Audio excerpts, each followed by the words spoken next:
Billy D's right here. Welcome to the podcast. I am always thrilled that you are here. This is kind of a little bonus episode. This is kind of where we sometimes will just pick a topic related maybe to social media, related maybe to podcasting, whatever the case may be, and kind of run with it. And if you're familiar, there's a new type of, I guess, media, social media, and it's called social audio. And this is kind of an interesting thing. Briefly, this kind of audio has been around. I mean, it's not necessarily brand new. However, during the pandemic, it really came to light. It really became something to do because obviously people were at home and not getting out as much, and they still wanted to do business networking. They still wanted to do other things. So what happened is social audio kind of blossomed. It kind of went into other directions. It kind of hopped. Before it was Clubhouse, and there was a couple of others. And now it kind of hopped to Twitter, and you have breakout apps like the Wisdom app, which is something that is now celebrating today, which is Friday, October 7th. I am told that this is 1 year for the Wisdom app. And there's Fireside, there's others. I've just started to check some of those out.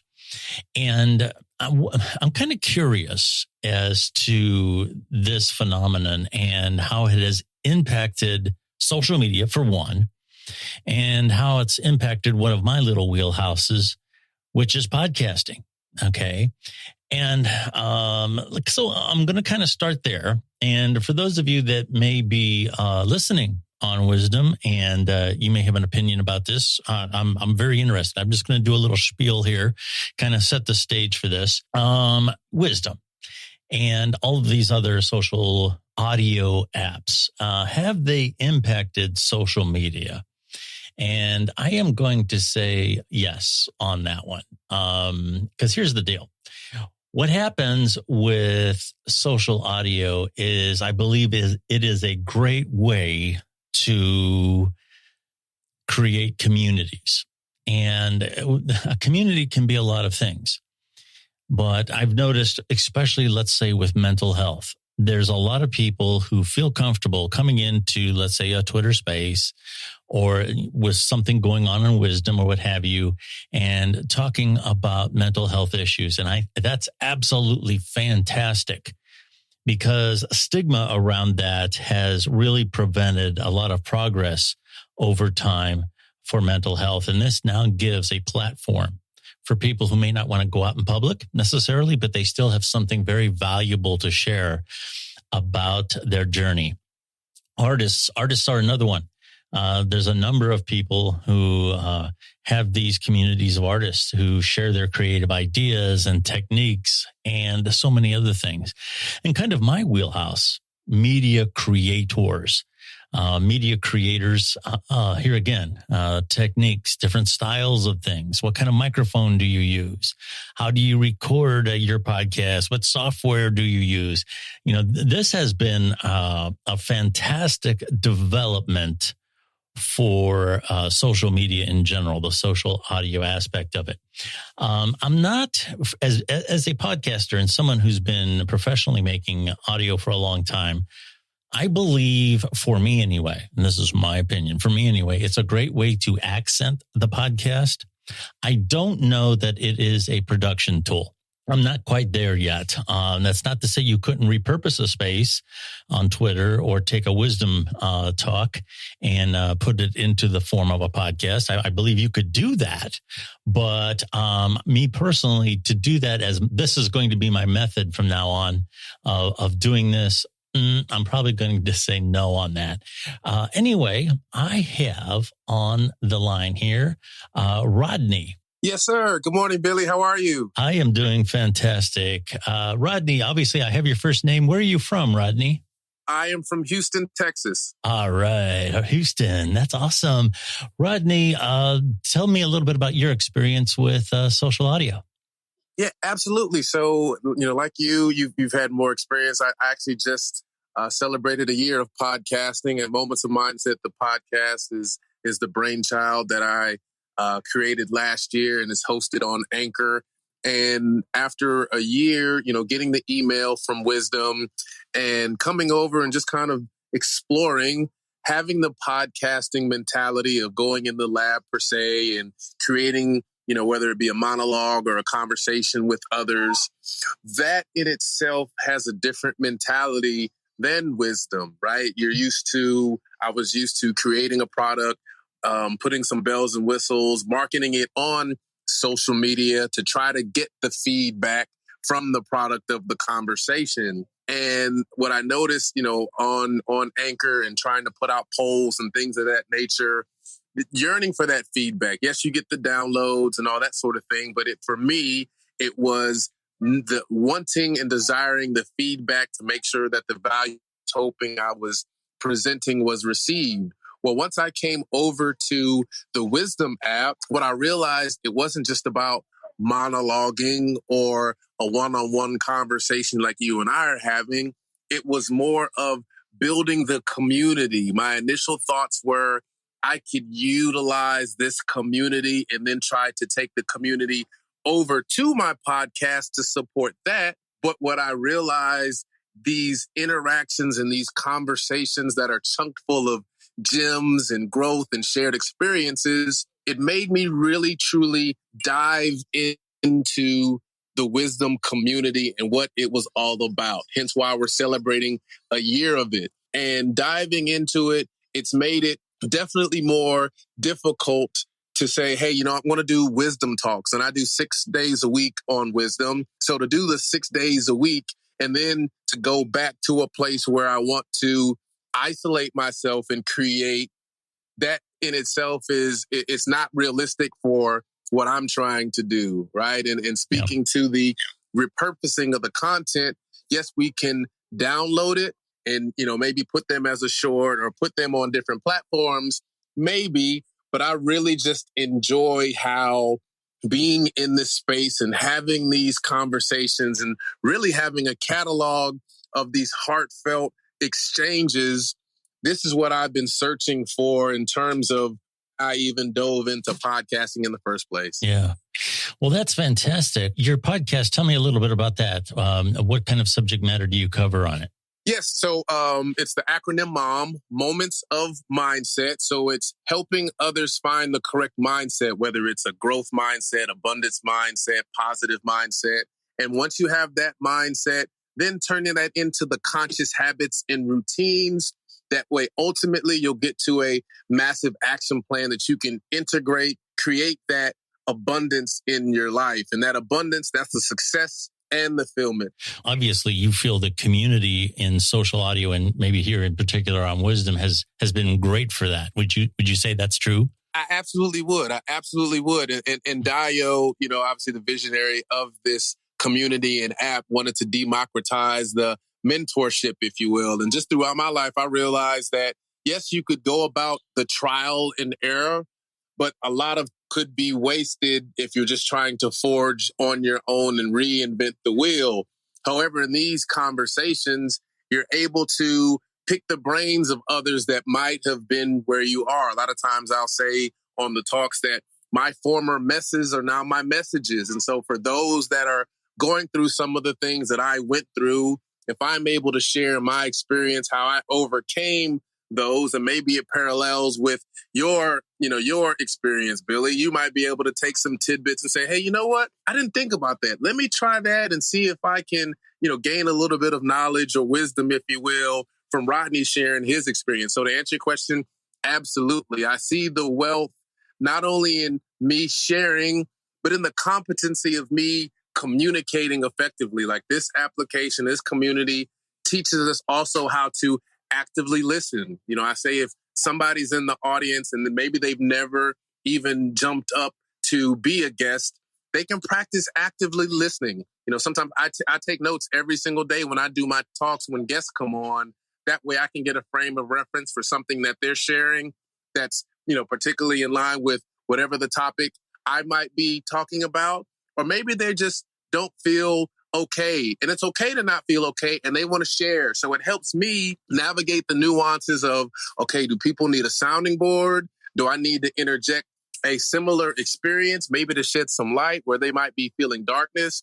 So it's so multifaceted, and it really, I use my experience now on the Wisdom app to then go to social media and share on Instagram or Facebook. I actually shared on LinkedIn a celebration for the Wisdom app, whereas prior to, I wasn't really on LinkedIn that much, mostly on Instagram. Now I'm actually on Twitter because Graciela Moore, Cecilia Grace, Noble Ron, they actually have Twitter, which is a social audio aspect of Twitter now. And so now I go over and support them, and I'm able to get some experience there. I've actually had some experience with Fireside. I would have never found out about Fireside had I not been, had I not immersed myself in this app and had others like Mojo and D. Grant Smith and Shane Cottle and, Sonia Sundaro and a lot of these people, Graciela Moore, Frankie J, who are on Fireside right now. So now I have a different idea and thought in my wheelhouse, like how can I contribute in that aspect too and give the visual aspect as well on Fireside that provides. I got about 6 minutes with you yet. Before I let you go, two things real quick. Let me start with this. You mentioned a number of different applications, including Twitter Spaces, Fireside, and of course, there's a host of them. I believe there's a version of Spotify Live or something like that. When is it going to be too much? When are the same people going to be chasing each other all over these different apps? And when is that going to become counterproductive? Yes, I'm glad that you said that, because even in my progression of wanting to share, right, it's okay, how will it be to a point of cannibalizing and almost self-overwhelm, right? And I think that's an art, not necessarily a science.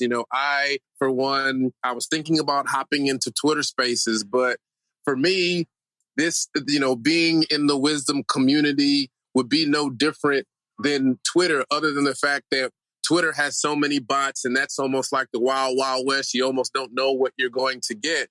So I personally, for me, is, Wisdom, and my next step is Fireside, because that's up and coming content creation where they're wanting to compensate their content creators in a way. Mm-hmm. And I'm a fan of Mark Cuban, and he's affiliated. He's one of the head honchos, if you will, of Fireside. So I really like what he's doing.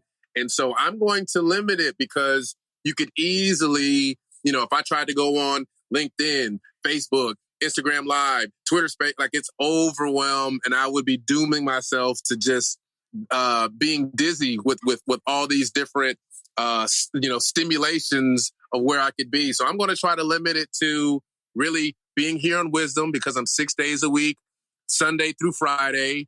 Wow. And then now I'm going to, look at going on Fireside more. I'm actually going to be on a talk next Thursday with Sonia Sundara, Alejandro, and Ruby next Thursday at 8 p.m. So balancing between my talks here and investing in Fireside. And I think for that, I'm going to see where that actually takes me. The other question I would have for you, I think we both kind of covered the area that we both feel that social audio has impacted social media greatly, especially in community creation. Has it really impacted podcasting so far, in your opinion? In my estimation so far, other than being a peripheral way of promoting the podcast, I don't know for me that it has had a direct impact. What's your opinion about that? You know what? For me, in my personal growth, it has, because again, it's podcasting versus what we're doing. We're broadcasting live to the world and getting so much more exposure based upon my interactions and some that I've had. I've actually been on other people's podcasts. This past Monday, I was on a gentleman by the name of Neil McCullough. He has YourOpenCircle.net, his own radio in the UK. And so that has afforded me an opportunity to really get exposed to so many different people that are creating content and we share some of the same core values, and maybe they're wanting to pick my brain. So in that effect, it's impacted me. Whereas when I was just in the space of podcasting, I did a Launch Your Podcast Challenge last year. And that some of those people in the group, they're still trying to find their footing. Because I think when I first got into podcasting, it's like, how quickly can I get to getting a sponsorship, right? And so sometimes we can get disillusioned with the ultimate goal of maybe making money, whereas we're not necessarily working on the competency or the consistency, right? And sometimes we can kind of lose track of what's important. And for me, people are my thing. That interaction is the breath of life and a healthy obsession for me. And so it's impacted me to, utilize this space and see how I can maybe at some point in a podcast form. But this is such a open forum and a boundless, like there's so many different collaborations that have come about just from being in this community. So I can definitely see how it hasn't necessarily shifted the needle so much that people are going to say, you know what, I don't want to podcast anymore. I have to go to these other apps. But it gives another opportunity for us to expose ourselves and also hone our skills in the podcasting arena and be able to. I did a show actually Thursdays. I do what I call I Am here on The Wisdom, and I allow people to come on that I want to feature. And for me, it's more of a podcasting conversation. And then I allow people at the end, after the hour of featuring somebody, to ask questions. So it's kind of like a podcasting forum, but I still love the interaction from person to person, whether it be 10 minutes or 15 minutes. Yeah. We've been speaking to Rodney Williams, and obviously here on Wisdom, is there a place people can find your podcast? Yes, you can go on any of your favorite listening platforms. It's Moments of Mindset, the podcast. If you have Alexa, you can say, hey, Alexa, play Moments of Mindset, the podcast, and it'll actually pull up. I actually did it with my son as a surprise, and he kind of freaked out. He's like, no way, how did you do that? So, Moments of Mindset, the podcast. If you care to check me out on Instagram, it's The Hot Rod Yogi, TheHotRodYogi. And thank you for your time, Billy. And I'm so glad that you had this topic. It really drew me in. And it's amazing. I look forward to connecting again soon. Absolutely. Thank you very much, Rodney. I'll be following you if I'm not already. Thank you very much. Thank you. We're going to bring up Graciela. And Graciela is somebody that is just an absolute breath of fresh air in this world. Graciela, how are you doing? Happy launch day to us. We are all so jazzed about this. How are you, Billy? I'm doing just fine. And I got to tell you, Graciela and I were in a space here a couple of days ago. And I got to tell you, I wasn't my best that night. I had an extremely long day. This is the beauty of social audio, which is that we don't get to see the mess. We just hear the beauty. And, I'm grateful because, as you know, I have Elijah here. I have my husband here. Sometimes he'll come over and I have to raise my hand to him to be like, no, that's not a good time now because I'm live. Just give me 5 minutes. It's just a 5-minute timer and then I'll get to you. And at first, he was offended and it was rude and whatnot. By now he's used to it. But Elijah, too, in the background, I'm walking all over the place chasing my child. And the beauty of social audio is that none of it comes through. Mm-hmm. I don't need to be on a certain spot with a nice background. I can just be all over the place. And it's just, again, the gift that keeps on giving. So we're so happy to be here. Most of us have been on since midnight. And it's just been so epic, Billy. And what a beautiful surprise that you're here. Boy, I'll tell you, since midnight, I give you, all of you who are participating in this, their credit. Let me split this apart because the subject. First part, how do you feel social audio has impacted social media? I think it's just given it such a depth that we were missing before. It was too, scratching the surface, too rep to protect, too much, happy face, forget the rest. And now with social audio, we get to really get to know each other. Yeah. We get to really connect. And, it's gifted us with expansion as well, because as you know, I avoided Twitter for a decade. And then all of a sudden, social audio is an option on Twitter with Twitter Spaces. And that's the reason why I'm there. Yeah. If that feature ever goes away, I don't think I would stay there. I mean, of course, now I have other relationships there, but social audio is the only reason why I'm there. So it's just a beautiful, in-depth scenario that just wasn't available before. Do you have an opinion on how it has impacted podcasting itself, one way or the other? Well, can we call it a competition? Sure. Yeah. So it's an impact just by definition because it's competing and it's just different because this is live and I get it that the podcast can be a guest and it can be a conversation, but it's edited. And this is the beauty of the raw, authentic moment. And I also get that you can download it and edit it and then put it on a podcast. But the beauty of what happens here in real time, that's the gold, in my opinion.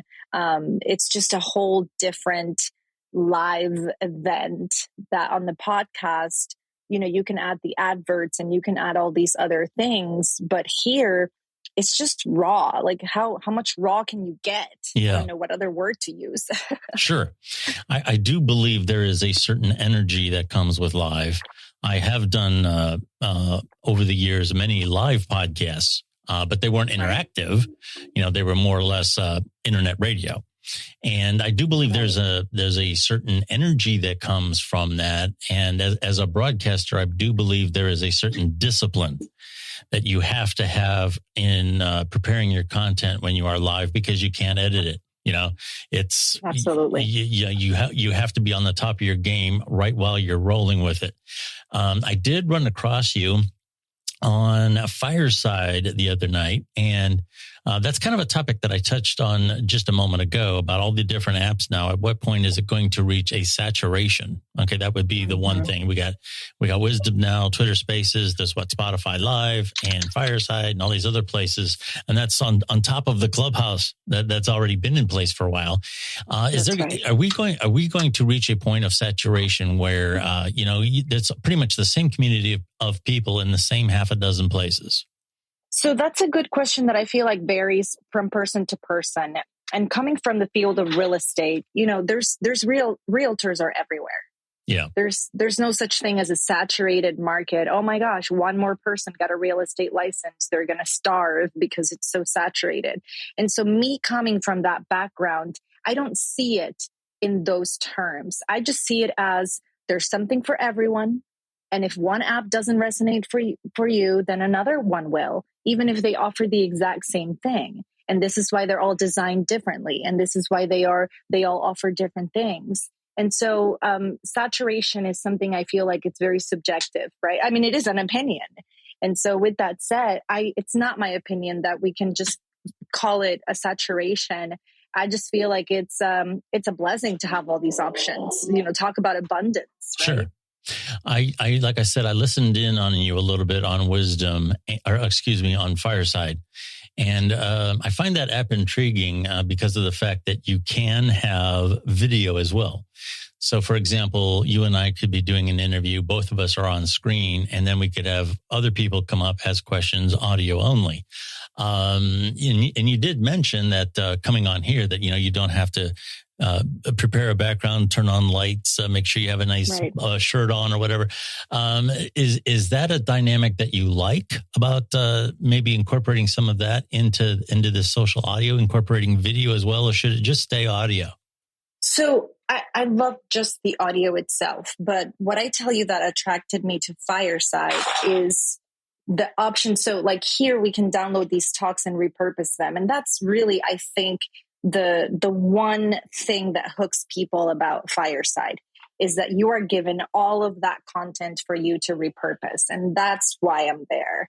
It's like the room can be empty and I'm still going to do my show because what I really want from my show is the exported content that then I get to break up into reels. Then I get to break up into YouTube shorts. I get the audio. I'm not sure if you know this, but everybody's audio file is separated and you get a transcript and I get my video and I get the video of my guest, all of it in a separate file. And that's the hook for Fireside. Wow, that's nice. Exactly. That is exceptionally good. And for those of you that may not necessarily follow media production that closely, what's really valuable about that is that when you record, let's say, a group of people all on one single audio track, and you have different textures of voice. Some may be a little deeper, some may be a little lighter. Different equipment. Yes, and different equipment. You have different ambience in everybody's signal because some may have a microphone set a certain way. What you can do is you can break those apart when you have separate tracks. And track kind of comes for here again. That's kind of an old throwback term when there was an actual physical track on a strip of tape. So if you had a 4-track recorder, it had 4 separate tracks on the tape. That's where that term comes from. So when you have them all separate, what you can do is you can process them differently. You can give them the equalization they need. You can give them the noise reduction that they need without impacting the other guests. Same with video. So that's why that's so invaluable. Do you spend a lot of time editing all that stuff? Have you gotten into that yet? I would say that I spent about a day or two after, and I don't mean the whole day. Let's be honest, right? Sure. Maybe an hour one day and then an hour the next day. And that really also is a learning curve for everyone. I'm a film major, so putting all these things together doesn't take that much of my time. I know iMovie very well, and it's just I know the Reels and the all of these apps. I've been on them for so long that it just happens pretty quick, and I can just move on with my day. Whereas I'm very certain that for other people, it's more of a wait, how do I do this and how do I do that? But for me, it's already like a no-brainer. It's a gift as well. And so I'll do my show. I'll export it right away. The next morning, the content is ready for export. I downloaded it and I start the editing process. The first thing that goes out is my YouTube episode, which is edited. I don't like to just leave the live on. I like to post the edited portion of it. And then I break it up into the reels that I'm going to post, as here's a little golden nugget and it goes as a reel and so on and so forth. So it's been wonderful. That's really the highlight of my presence there. Sure. I still have about 5 minutes with you. And of course, if you need to go, you can go. But I want to ask just a couple of real quick things. Of course. First of all, where can people find you on social media? That's probably my first question, because I know you're obviously Graciela Moore here on Wisdom. Where can people find you? Let's say on Twitter. You mentioned Twitter Spaces. Where can people find you? Yes, thank you. So here and on Twitter, as well as my website, is SOM Coaching. So somcoaching.com. SOM Coaching is my username here, which is how you search on the toolbar, on the search bar that now is available. I don't know if you knew. And also SOM Coaching on Twitter. And then on Instagram is songofmyself.ig. And on YouTube, you can just search my name, Graciela Moore, or the name of my show, Moon Magic and Mindfulness. And then my channel will pop up, which is also very new. I only launched my YouTube because, here's another highlight of Fireside. You get to simulcast. So when you are live on Fireside, you're also live on YouTube, and you can also be live on your Facebook as well. Wow. That's incredible. That's really great information there, Graciela. And they have podcast distribution. My show is on Spotify as well. Wow. Well, they're really on top of it, aren't they? That is fantastic. I've just gotten on here Fireside recently. And I'm in, like I always say, you can only do so many things well. I concentrate primarily when I'm away from work, from the stuff that I'm paid to do. I only have so much time left. So I concentrate on the podcast itself. And I try to do one or two social medias. Twitter has always been my social media home.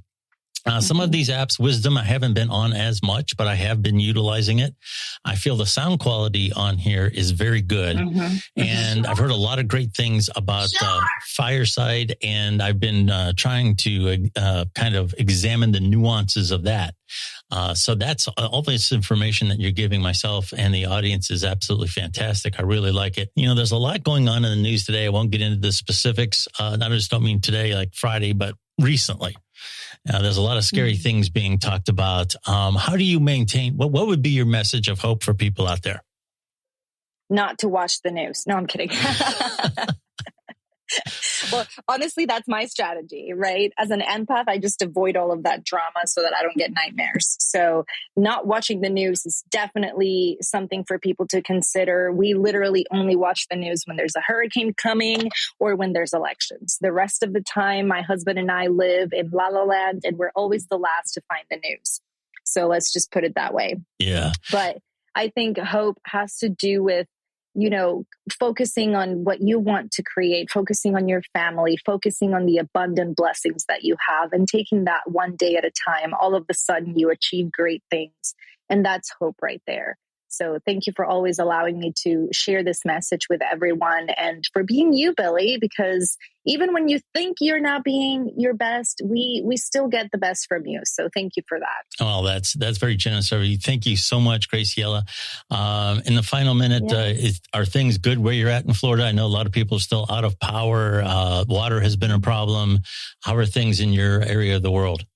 Right in our area, we were so blessed. We got minor damages, nothing that can't be replaced or fixed. So it was good. We still got historic floods just 20 minutes away. So it was very interesting to see the contrast of how everybody survived it. But this is the nature of where we live, and it is what it is, right? Some people get stuck in the snowstorm. We get stuck in hurricane floodings almost every year. And that's just the way, we live, because we choose to live here. So we're still blessed, and everything will be rebuilt all in due time. Thank you, Billy. You are listening to the Billy D's podcast. I want to make sure I get your first name right. How do you say your first name? Hey, Billy. My name is Sharente. Sharente. All right. Very good. And where are you from? I am from Las Vegas, Nevada. Oh, wow. Are you a native there? Not too many people are. Usually people move there. Is that where you were born and raised? I was born and raised in Anaheim, California. I moved here when I was 18. Awesome. Tell me a little bit about you and your approach to social audio.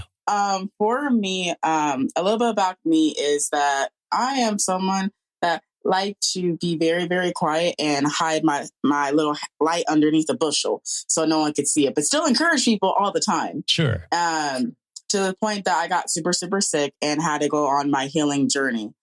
Q and Wisdom. Wisdom was a platform for me where I was able to hear that I wasn't alone and that I was going to get better, taking baby steps.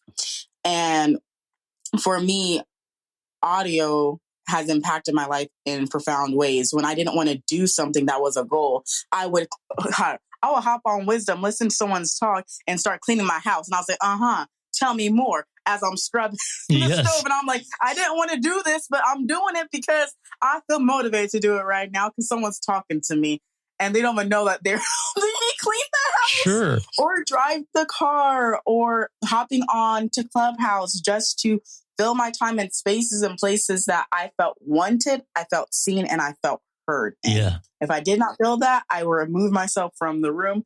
And I reported the rooms that I was like, no, I don't want this anywhere on my hallway. I don't want to see this. Stop feeding me this content. Yeah.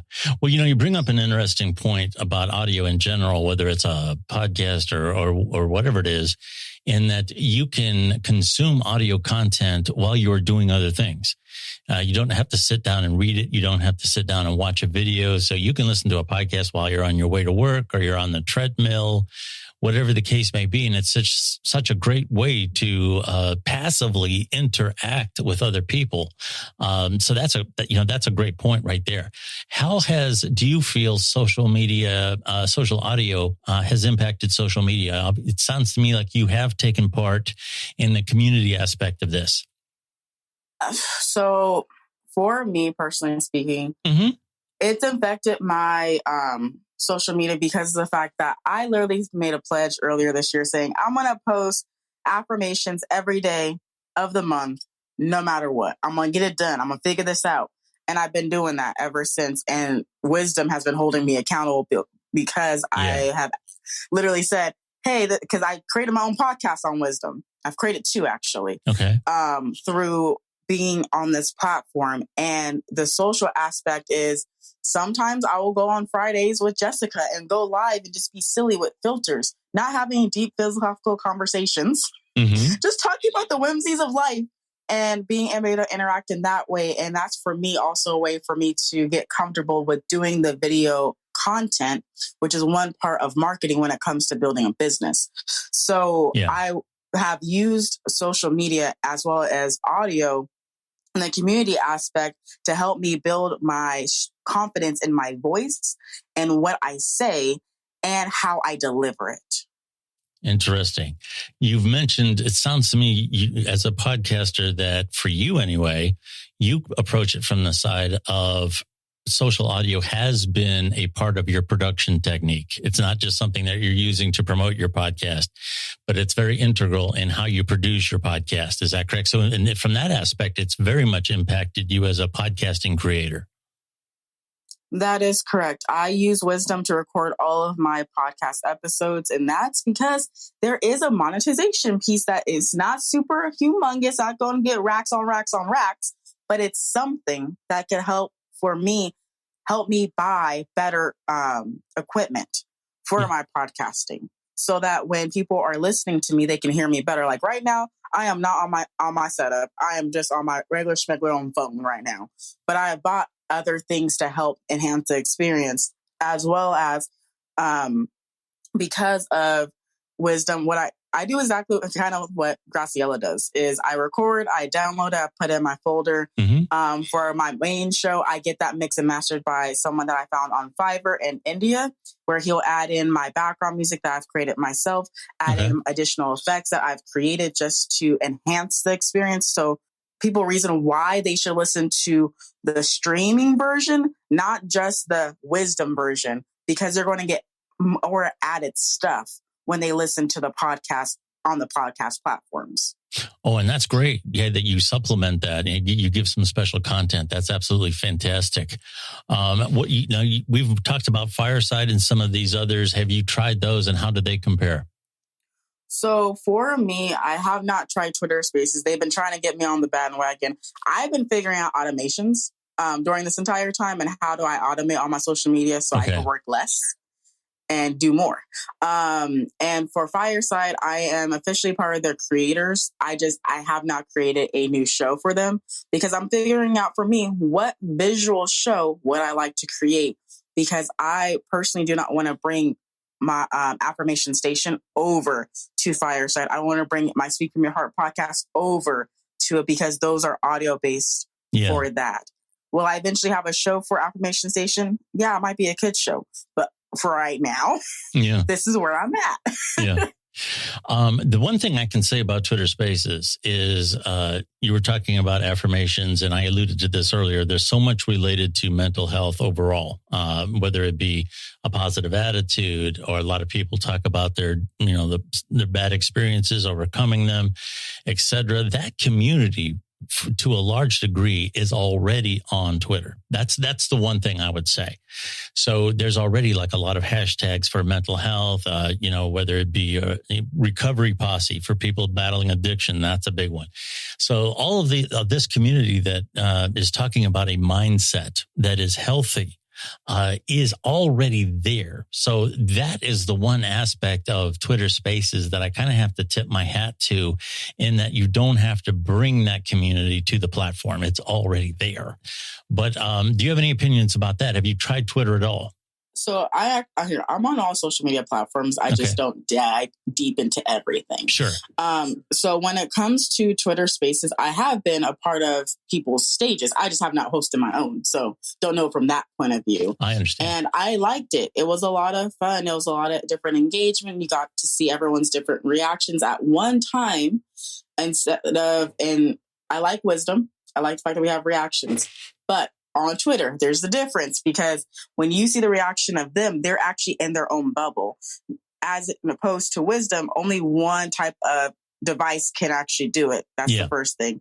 And the second is that when you're starting to see the claps, the hearts, the smiley faces, all that stuff come up, it can also be harder to differentiate who is sending that. On Twitter Spaces, you get to see the person's name and you get to see their live reactions, which I think is really, really cool and phenomenal. I just know for me that I have not heard of any monetization on the Twitter Spaces which is why I'm like, if I'm doing any audio, I'm going to get paid something rather than nothing so that I can promote this more to get a bigger following kind of thing. Yeah. Because I even thought about going to Clubhouse to doing, but I was like, no, there's no monetization piece.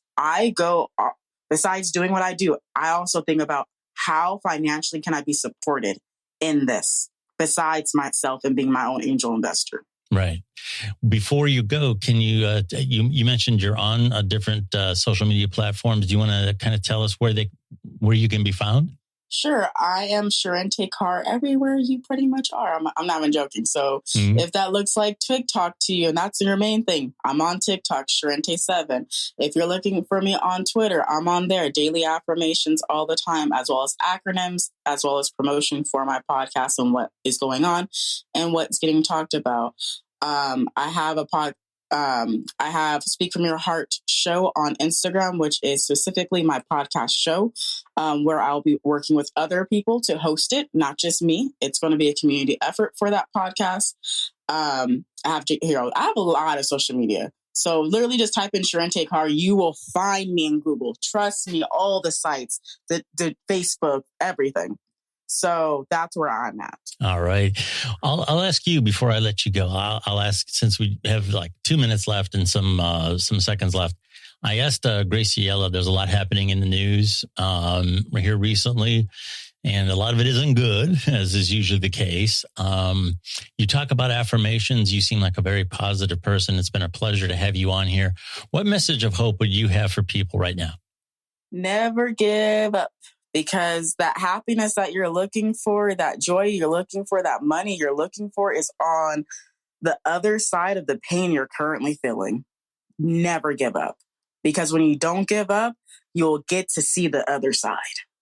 Wow, that is absolutely fantastic. And a lot of times when people are in the throes of a bad time, that's, I've talked a lot about suicide awareness and other things. When you're in that moment, it's very hard to see the other side. It's very hard to see that these circumstances can change. And it's so important that we don't act when we're down, that we don't make decisions when we're down of any kind. We have to give ourselves a chance to rebound and at least be a little bit more objective about our circumstances. And like you said, that determination, you can't let go of it. You got to keep plugging ahead and not giving up. And I want to thank you so much for coming in this Wisdom Talk. It's been a pleasure to talk to you. Great connecting with you. Thank you so much for coming on. You're absolutely welcome. And I'll give this little thing as I exit really fast. Sure. Do not make a permanent choice on a temporary circumstance. I love you. Bye. Oh, I love you too. Great message. Thank you so much. We're going to bring up Daryl. And I've always wanted to ask him what the name Daryl stands for. So let's have him pop up. Yeah. So what does Daryl stand for? Well, Yeah. It's my name. First of all, I put the dashes to just one stand out, but there was a movie back in the 80s called Daryl with periods between each letter. But that was data analyzing robot youth life form. And I do a lot of stuff with logic and with computer and AI and stuff.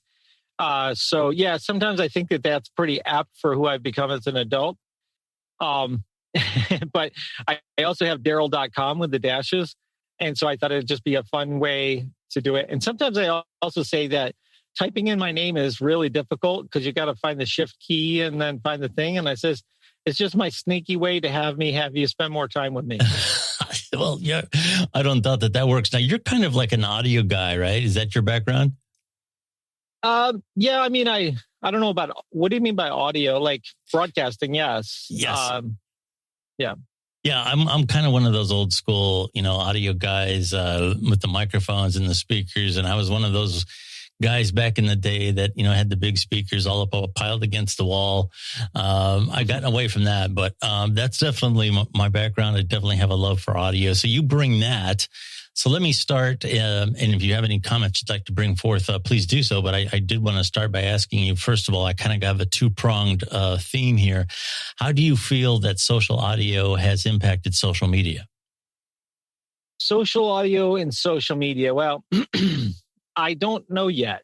It's that early. Yeah. That's a good point. It's something that is in progress. We're a lot of people are on the app today, on the Wisdom app, celebrating 1 year. I can tell you in that year, I do believe that it has become easier for people to become members of communities, whether it be mental health, the artist community, media creators like you and I. There's a lot of these communities that can help each other. Hey, what kind of microphone do you use? What kind of software do you use? Those kind of communities and a lot more important things, like, for example, with mental health, the support groups that have materialized for that. I believe here, again, it's in the early stages, but I believe there's a lot of potential for that. Have you seen that? Yeah, I think that, the idea of Facebook groups and use serves or whatever back in the user groups back in the old days. That concept has been around where we niche ourselves into these groups to hopefully be helpful. But I think the interesting thing about Wisdom, the power of words is very important. Yeah. And just putting the name as Wisdom as the app, I think that was the thing that made people feel like, okay, this is about mentorship. This is about wisdom. Now, where do we go from there? Right. And so whether this was about, mental health, you'd have to drop the brand and say, this is what it's about. And just like, Facebook group, it just attracts the people that want to discuss that kind of thing. But I did want to say that, from Twitter Spaces, I started out doing Twitter Spaces. I haven't done a lot, literally just a handful of talks on there. And I went from less than 150 followers to 700 or almost 800 now. Mm-hmm. And so as far as acquiring like-minded or interested followers that are not necessarily just bots and all that kind of stuff, I think that it's definitely what I call is a great hub and a great tool to curate followings of people that are like-minded to what your message is. It's more than a business card or a bunch of funny tweets that you can put on automation.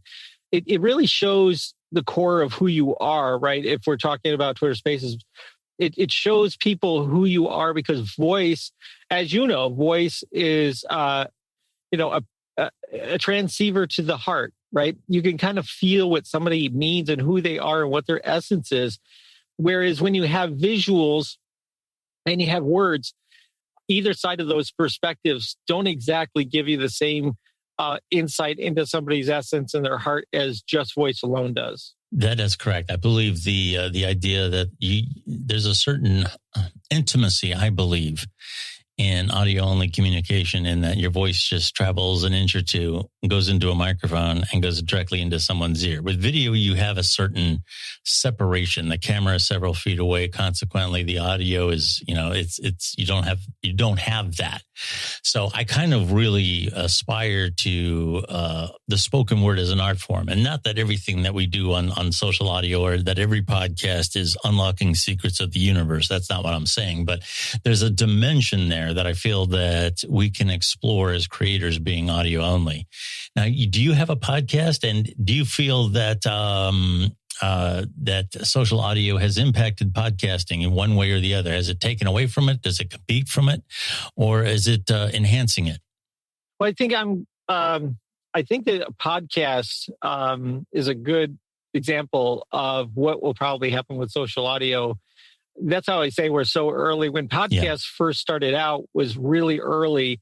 And there were people that started them and people jumped on the bandwagon, but they were usually early adopters and all these people, Yeah. And what has happened now in the last several years, big companies like iHeartRadio and, Spotify and all these, they're all fighting and knocking each other down to get these really good podcasts, right? Because it is a real profit center. It's a real thing. It's where the ears are, in the industry. So when we talk about podcasts, when it comes to social media, I think it's the next step to go into social audio, but it is so early that I think we're going to see an initial bump, and then it's going to level down, and then it's going to go like crazy because the early adopters have kind of like, just go to, it's like early drilling, and soon the big stuff is going to come, and people are going to it's going to go corporate, and it's going to go like, who is the next Joe Rogan from social audio, right? It's going to be that.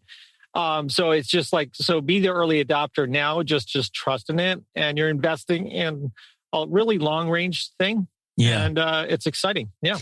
Yeah. One of the things I've noticed about the evolution of a lot of things, whether it be blogging or in podcasting, certainly, here's what happens, in my opinion, and I'll have you comment on this. The early adopters, the small little people, they create something. And let's say with podcasting, we were the nerds that started something, and it was sort of like this cool thing to do for a small select group of people, when you actually had to download an episode into an iPod. And as phones got better and people had, high speed access to the internet right in the palm of their hand, obviously people were streaming. And as it became this bigger and bigger medium, then you had the big corporations starting to take notice. So you have these stars that have television shows, let's say television talk shows, and they slap a podcast on there. Okay. And because of the fact that they are so well known, okay, and because of the fact they have multi-million-dollar corporations behind them, their podcast goes straight to number one.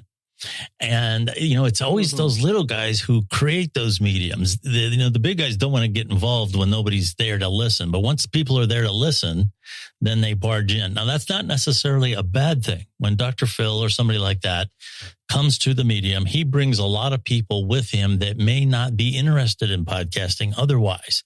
So once they get familiar with the medium, then they might start listening to other people. So it's not necessarily a bad thing. However, sometimes it can seem unfair to a lot of the people who have been there, let's say, for a decade. And so what's your opinion about that? Well, I mean, it's just, I'm in business, so it's hard for me to answer that. It is what happens, right? And people are going to sink their teeth into some of these contributors here on Wisdom and other places as well. And I think what the beauty thing is like with radio, you had a program director and they would choose who the DJs were and things like that back in the day. And then you'd have music consultants that would tell you what songs to play. Everything was, curated from some sort of high centralized voice on high of what's going to happen. And the beautiful thing about these places is organically, the voices that have the most impact and power just automatically have the audience decide who to curate. And so that's a really powerful way. It's grassroots. And what will happen is the big money will just say, oh, let's just grab the winners. These are the winning horses that were selected by audiences already. Let's go ahead and make them amplified. Okay, very good. Thank you very much, Daryl. I appreciate you coming in. Thank you. I think that we've covered a lot of ground here. I do believe, even though that social audio as we now understand it, let's say with the emergence of Wisdom, even though it existed, I know I'll have people say, well, it was around before. Yes, it was. It became a thing, I would have to say, during the pandemic and with the rise of apps like Wisdom. It has now become something that a lot of platforms, Twitter, Fireside, Wisdom now is celebrating 1 year of being an app. And with all of these different apps incorporating social audio and using it to some degree, like Twitter, for example, Spotify Live, I could go on. I do believe that it's added a dimension. It's added a dimension to social media that did not exist before. And for the most part, I have to say so far, in my experience, it has been very positive. There's always some troll. There's always somebody who, doesn't have a life, who's going to try to come in and disrupt a Twitter space or something like that. But for the most part, the spaces that I have run across, a lot of them I'm not interested in, but they have been positive. They have been subjects, I haven't noticed a lot of hateful stuff. That's not to say it hasn't been there, but so far it has been very good. And as this medium starts to take hold and continue to rise, and I hope it does, I think that we as users have to take responsibility in monitoring our spaces and making sure that they're places that people are going to find safe. They don't necessarily, not everybody's going to be entertained by what you do. Okay, not everybody's going to find what you're doing that fascinating. So in my case, right, I am what I am. But we want them to be safe places. We don't want people to come into a wisdom talk or a Twitter space or whatever, a clubhouse, and get their feelings hurt deliberately or anything like that. We want to try to keep this as positive so that the medium stays alive. And for those of us that love it, they can continue to use it.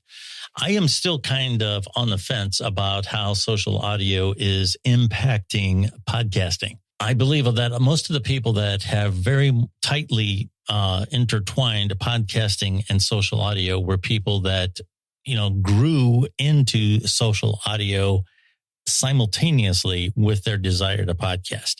That's where a lot of these individuals are incorporating their strategy technically to record a space, to record a wisdom talk, and then repurposing it. People like myself that have had an established podcast probably aren't primarily in a big hurry to make social audio a production tool. I don't know that I'm there yet. I think there's certain aspects of this that can translate into a podcast that I would repurpose. I might very well do it with this one. A lot of people brought up some great points. I'm going to try and sit through this, edit it, and put something together. But for me to say, yeah, this is how I'm going to do things from now on. I'm not going to bother with my studio or my software or writing material and prepping it and recording it and making it perfect. I'm not going to do that anymore. I'm just going to hop on and start talking. That's probably not going to happen with somebody like me, but that is my opinion. That's the beauty about being a creator, is you can do whatever suits you as a creator. And there is no good or bad content, providing it's well-meaning, of course. There's going to be, I don't care who you are. We talk a lot about this thing called imposter syndrome. Everybody has something of value to talk about. It's such people just that imposter syndrome. Well, what I do is not that intriguing. It's not that interesting. Listen, every human being has had good and bad experiences that have value. Now, should everybody share them? No, it's probably not good for everybody to share. But if you have that inclination, don't let your imposter syndrome and don't let your fear of technology hold you back. That's the other thing. When I made my presentation at this business networking group, I said 2 things hold people back. One of them is imposter syndrome. Okay, you feel like what you have is not of value, and you just have to understand that what you do have in your background has value. The second thing that holds people back is the technology. Oh, I don't want to buy microphones. I don't want to buy cameras. I don't want to learn a bunch of complicated software. The fact of the matter is, unless you do that for a living, if you have a smartphone, you have what you need. You can make videos, you can make podcasts, you can come on Wisdom, you can come on Twitter Spaces. All you need is what's in your hand. And that, to me, as somebody who's been in the industry for 30, 35 years, I got to say, that's probably, to me, the most fascinating thing. The margin of quality between what's available to consumers and professionals now is extremely small. Yes, professionals have better stuff, but that margin of quality 30 years ago was enormous. You couldn't do anything approaching what a pro could do 30, 35 years ago. And that's not true anymore. Companies like Samsung and Apple have spent a lot of time designing these things, and billion-dollar companies, and they work extremely well as long as you stay within certain parameters. And that's another thing that I talked about. You do your audio well, position the phone where the microphone is at an optimal distance to your voice, learn what some of the capabilities are in terms of filtering within some of these apps. When you're doing video, keep the subject closed, keep it well lit. These are all common sense things, but people forget about them when they start creating. You will be fine. Get started. With that, I will say this too. There's nothing wrong with just listening. Listening is part of the process. And just don't feel that, well, all I do is listen. That's very important because obviously an audience is important, but your presence there also affects the outcome. You are showing people that there is an interest in what they are sharing. You are supporting them without necessarily saying anything. And the other side of that is you might very well take in things that are going to benefit you. And that's something that we don't talk a lot about. With the advent of social audio, there's all these people like myself who encourage people to talk, but we really don't encourage listening that often. We have free speech. We don't hear too much about free listening. That's the other component. Listening is an art form. Listening is something that a lot of people don't do very well. So just by being a listener, don't feel that you're not contributing because you are. All right. Definitely been over an hour now. I'm going to shut things down, but I do want to tell you, you can find me very easily on Twitter, at Billy D's on Twitter. Very easy to find. You can tweet me anytime. Just be nice. And thank you very much for listening to our wisdom today. And I will talk to you again very soon.